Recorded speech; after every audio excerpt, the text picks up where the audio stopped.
Mapay nga aga, maayong buntag, and good morning everyone! Welcome back to my new vlog. It's me again, Rona, and this time we're going to talk about how I became a nurse here in UK.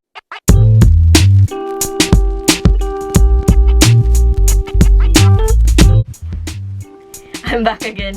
So, my background is bare, isn't it? I might do something about it. Before, I didn't really bother because this is my house. I'm just renting, but I might do something about it because it's too bare. But anyway, that's the reason why I'm shooting this video. The real reason why I'm shooting this video is to tell you my life story. So this is not a Rona life story. Don't worry, it's not gonna be that long. This is just my story from the moment I decided to become actually a nurse in abroad and the steps that I followed in becoming a nurse here in UK. And of course, guys, I just want to remind you that a lot has changed. I've been here in UK for more than 3 years now, and what I'm gonna be telling you might not be the same anymore, but hopefully you can still use this as a guide or just even a motivation to actually convince you that you can also do what I just did. So guys, yung pinakauna kong ginawa is nag-volunteer muna ako sa nurse. And yung panahon ko kasi, hindi madali makapasok ng trabaho yung mga newly graduate nurses kasi masyadong marami. So yung ginagawa nila is nagvo-volunteer muna. So nag-volunteer muna ako, and nung panahon na yun also, one of my special friends' mom advised na mag-IELTS ako. Wala pa talaga akong ka-idea nun na ganun pala yung procedure. Pero nung panahon ko rin, usong-uso yung pumupunta ng New Zealand. So, nag-IELTS ako thinking na I'm gonna go to New Zealand. So, nag-review ako sa English Language Academy. Hello, Sir Keith. So, nag-review ako sa kanila. And then, sa awa naman ng Diyos, nakapasa tayo. Pero, while having the review there or reviewing in that center, nagbigay sila ng mga opportunity na maka-attend ng seminars. I'm pretty sure na sa ibang review centers as well, IELTS or OET review centers, nagbibigay rin sila ng mga time na maka-attend ng mga seminar, like seminar on how to go to UK, how to go to New Zealand, how to go to Ireland, yung mga ganun. So, nung time ko, naka-attend ako ng seminar on how to go to New Zealand and UK. And then, nung time ko rin, yung time na yun na nag-attend ako, dun ko na-realize na, may opportunity pala sa UK, ganito pala. So, parang biglang bumuka yung mga mata ko, yung isipan ko about coming to UK. Pero, still, convinced ako nung time na yun na pupunta ako sa New Zealand. Now, nung nakapasa na ako ng IELTS, during my time, yung passing rate for UK is to have an average IELTS score of 6.5. Hold up. Wait a minute. 7. That was a mistake. 7. So, nung nakapasa na ako, I spoke to my my friend's mom, and sabi ko na, Tita, I'm gonna go to New Zealand. And then, she showed me the steps on how to go to New Zealand. Unfortunately, at that time, I did not have enough money to actually comply to their requirements. So, sabi ko, parang imposible yata na makapunta ako ng New Zealand. Pero, hindi ako nawala ng pag-asa. I mean, if there's a will, there's a way, isn't it? Sabi ko, hindi lang naman New Zealand ang pwedeng puntahan. Lalo-lalo na, again, nakatulong yung seminars na inattendan ko. So, I decided, I'll probably apply with UK. Now, during my time in the review center, I met ASC Global Recruitment. Now, I'm not paid to actually promote them or what. Pero, I believe in them and I trusted them kasi I had friends or colleagues na natulungan ng ASC. So, sabi ko, why not give it a shot? So, yung IELTS score ko or yung copy ng IELTS ko, sinend ko sa ASC Global Recruitment, including my CV, and then nagulat ako na mabilis talaga sila mag-reply. Now, mind you, before I proceed to that route, hindi lang ASC yung in-applyan ko, may ibang agencies rin akong in-applyan. Now, mahirap nung time ko kasi halos lahat ng interview is either sa Cebu or sa Manila. So, pumupunta pa ako ng Cebu just to get an interview. Meron time nun na from night shift, pumunta pa ako ng Cebu, pero yun rin, hindi rin ako natanggap. Until I sent my CV and IELTS to ASC. Okay guys, so right now, the changes are right now, NMC is accepting occupational English test as well, which is OET. Nung panahon ko kasi, academic IELTS yung tinake ko. Yung passing rate that time was 7.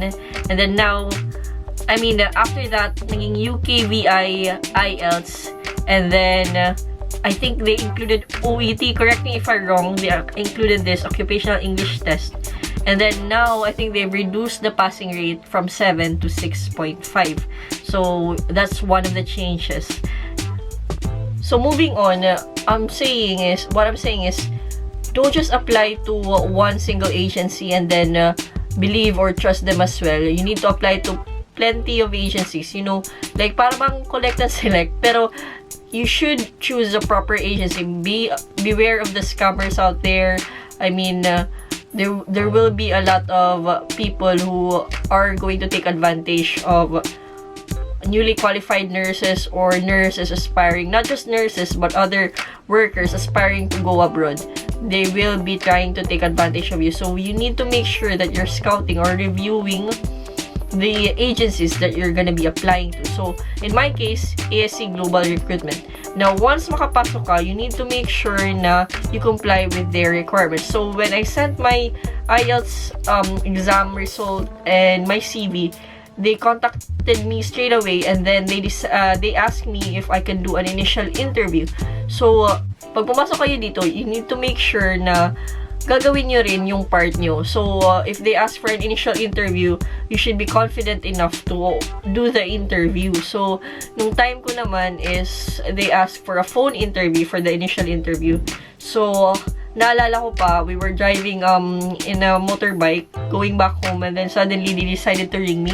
They did tell me that they were gonna ring me in advance, but I thought, or I miscalculated the time, I suppose. So, sabi ko, okay, timing lang, uwi na kami ni Papa, and then, pagdating namin sa bahay, tatawag siguro sila, but it turned out na tumawag sila while we were in the middle of the road, so I had to do the interview beside Mercury Drugstore. I had to do the interview beside that street, and maingay yung traffic, so I need to make sure na naririnig ako, but luckily, I passed. So, right after the initial interview, sinabi nila sa akin na, okay, you passed, it was a good interview. Now, the second interview is that you need to come to Manila. Now, guys, ito yung sinasabi ko, you need to make sure na pag pumasok kayo dito, gagawin nyo talaga yung part nyo. You need to take risk as well. So, if hindi ako nag-guess na, okay, pupunta ako ng Manila, if natakot ako or nadawag ako, then I wouldn't be here. So, buti na lang, ewan ko kung ano rin nakain ko. I said yes that time. So, sinabi ko kay na Papa, actually, they hesitated at first, but you need to take risk if you wanna succeed as well. So, they agreed that thank you to my parents for supporting me. So, sabi nila, okay, we'll find a way na makapunta ka ng Manila. And then, there you go. I went to Manila for an interview. And mind you, I've already mentioned, I went to Cebu already before as well for interviews, but unfortunately, I didn't pass. So, before this, nakailang failure na rin ako, pero still, you need to stand up and move on. And this time, I was confident enough. Well, not really confident. Of course, I was still nervous, but I was like, well, kung para sa akin, para sa akin. So, I went to Manila rather, and then I did the interview. So, I went to Manila, did the interview. ASC Global Recruitment again, very smooth sailing, on time. Kinakabahan pa ako nun, so hindi talaga ako kumain. And when I went to the interview, sinabi nila agad-agad sa akin na you will find out if you passed today. So, the exact day na nag-interview kayo, sasabihin nila if nakapasa kayo. During my time, hindi ko alam kung minalas lang ako or what, pero tinawagan nila ako like 11:30 in the evening. Malapit na mag-midnight, kinakabahan na talaga ako. But then, I passed. Yay! So, hindi ko alam kung tama ba yung time na sinabi ko, 11:30, pero around that time siguro. I don't know why they were still open. Akala ko nga is, hindi siguro ako papasa. Pero sabi nila, they will inform you whether or not you passed or fail. So, siguro busy lang talaga sila. Marami silang inasikaso. So, they were still open that time. And then, they rang and called me and said, I passed. So, this time, yung unang procedure is, attend kayo ng pre-employment orientation seminar. Yes. pre-employment orientation seminars. So in here, they will tell you what you've put yourself into, what are the things you need to do, and what are the requirements that you need to comply. So I think this video is getting long now. I'm gonna cut this here. Please stay tuned or watch out for part 2 where I tell you further steps on how I became a nurse here in UK. Hit thumbs up if you like this video, comment down below if you want to say something, or even if you want to ask me something that you want me to answer on my next video. Please do put it down here, and also hit subscribe. See ya!